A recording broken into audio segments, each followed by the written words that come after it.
channel.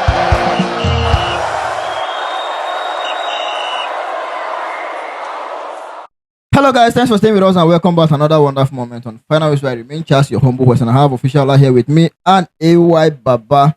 Guys, it's good to have you guys here. My two masketeers. Now then they make things they happen for this studio. Well, last week just went down for the Super Eagles of Nigeria. Preparation continue for them as prepare to face Portugal in the friendlies. A1 official. Yeah. Good to have you guys here. Always a pleasure. Sit back, relax, and enjoy this video because we're going to begin new player that impress us in training because this training, I'm the last one.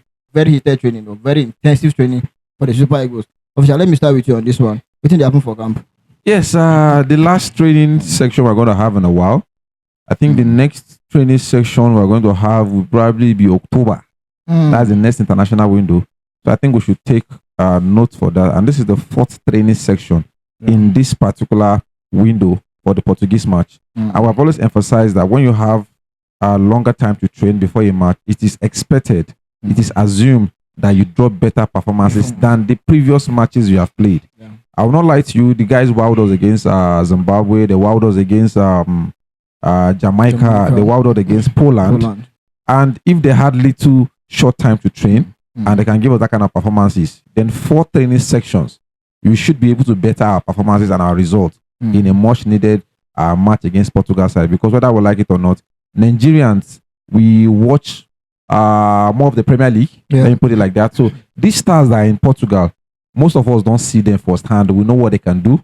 So I think this is a match that we're going to put all our club standship aside and celebrate and be in one accordance with the country.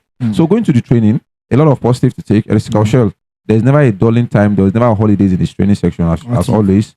You have to sweat. You have to show why you are here. And I will tell you for a fact, anything we see in the lineup is as a result of what you have pulled up in training. That's why sometimes it is very, very hard for us to pinpoint some starting lineup.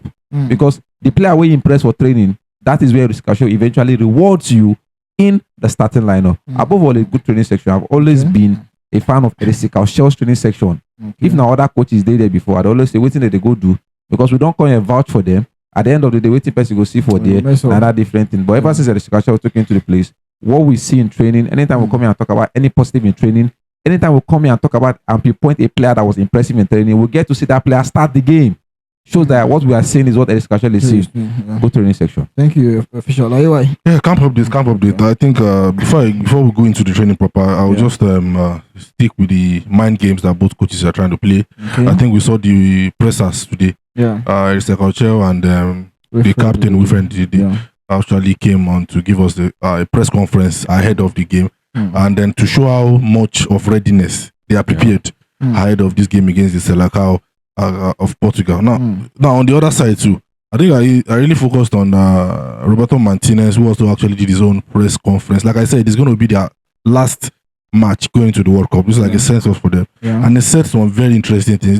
Definitely some of them might be mind games, but he said some very interesting things about this and it was fascinating.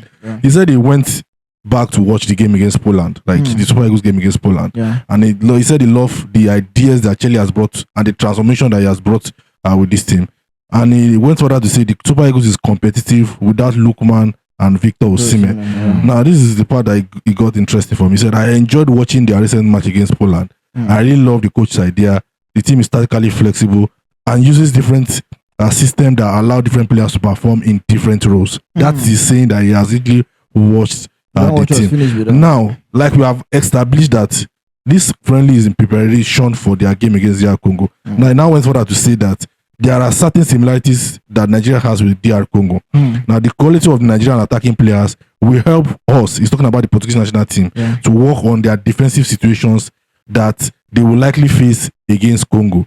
So he told the people that were present there today that they should expect a very competitive match against Nigeria. That will put up the fight. Definitely we're going to put up the fight. And like I have established that the Nigerian game is just to actually give them a clue of what they should expect when they face a DR Congo side that actually, ironically, took us out of the World Cup qualifiers with penalties. So it is as easy as that. So let's see how that mind game would help both coaches. I think Chelle was also confident in his own circle to say that we're going to give up, we are going to give you a fight. Wilfred Ndidi also was was present at that press conference. So let's see how the pressers, the mind games will eventually show on the field of play tomorrow. Regardless, it's going to be a tough fight. It's going to be a big fight. Now, going to the training, like Official highlighted earlier, I think we normally see players that actually impress us from the training, and like Official has said earlier, they used to reward them with the starting lineup.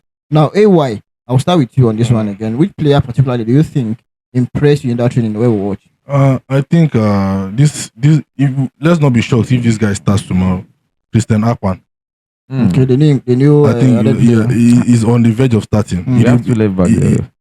No, I think he's a right back. He's a right back. Christian Akpan. Yes, he's a right back. Okay, Right. I thought he was a left back. He's a right back. Is he right or left? AY? He's a right back. Please, we'll confirm that. I think he's a right back. The position I saw him play in the training shows that he's a right back. He plays from the right and he uses his right foot more. Okay. But I saw him take on like three players. I'm like, this guy, he beat them like not. When it was easily. impressive in the last match. Yeah. But when it was interesting. Yeah. I'm talking about the training. Okay. I'm talking about the training. This training that I observed today. Yeah. Now he beat like 3 players and conveniently. Easily. And I'm like, where are this caliber of players that we get these days? You know, before you start thinking that he's just coming to the team, he needs time to blend in. Yeah. He's star stock because he has to play in the midst of the senior men. Yeah. You have to start giving him time to blend in and all of those things. But this guy looks like you understand what I'm talking about. So whatever it is that Eric Koche is doing that is working for him, I think he's keep on doing that. You know, like when he talks in, they watch them. Yes, he's actually watching. He's them. actually watching them because the guy comfortably beat all of the players that took him on today. So let us not be shocked if we see him on the starting lineup tomorrow. I think I will not be shocked because we have actually seen Benwene impressed us. So now let's see Christian Akpan tomorrow. Let's see whatever he brings against a star-studded Portuguese team. I think it will not be bad. I think I correct AY on this one. At least for the first time, I feel say AY they're wrong. Christian Akpan is a left back. AY. Okay, he's a left back. Yes, not a right back. Maybe he played as a right back today. Yes, so, he can. Yes, he uses double leg. That's what I'm checking. He uses double foot, like Felix Agu. So we are saying we have a utility player in our hands. Yeah. We have a utility. If the player plays, Moses start. If do pass everybody. No. This is not be correcting you. No, So No, your official line is a backstabber. I think inside 100 you get one. I think I might still be correct. Now this is a developing player. What do you call Now, it? Yes, he's a developing player. Even Benwene was a midfielder. He's a right winger. Yes, I'm saying that's a right winger. Right He winger, can play right back, and the and the midfielder. midfielder. Me enjoying my moments. Never. I'm coming now. We are going somewhere. Now, but we saw him play at the right back with Super Eagles. So one thing about developing players is they are still trying to. Okay, I have his profile here. They are still trying to. Main position is left back. Other position, defensive midfield and right back. So we can still say he's a right back. Yes. So he plays 3 positions. But I saw him play as a right back today because I was particular about that clip I saw. So what I'm saying is developing players have the luxury of time to decide wherever eventually they want to settle in. Yeah. So that's one good thing about them. Eventually, you understand. So there's a luxury of time to decipher whether I'm still going to eventually play as a right back or as a left back. But it's good when I see that they have the ability to use both legs. But one thing I noticed is Christian Akpan was spectacular. Stood out again for me today in training. Thank you so much. AY Baba official. What player impressed you for that training? All of them. That has to be all of them for me. Yeah, this is all of them. That has to be all of them. But I will go for Benwene. I think from what we are seeing, because I won't lie to you, it only takes a man to admit whenever he's wrong. Sure. So when they first called him up, and the first training section I saw him when they were walking out of the hotel room, he does not look so confident. I was saying, hey, this guy. Okay, the training not too spectacular, but the match against Poland, after that match, that guy don't kickstart something we say. People they thought say, don't introduce me to a vibe you can't keep up. You can't maintain. I'm telling you. Now, what they tell some people with this, the likes of the Madueke. Now a good player they do that. He never sabi playboy, they do that they wear bandana. So he deserves his appearance. It shows that this is a good player. At 21, is it 2020 or something like that, he has something to offer. And in training, he has been impressive. He keeps the tackle coming in. Yeah. Gone are the days where you go see say he's small boy, they just bring a conquer. He's afraid to tackle. No.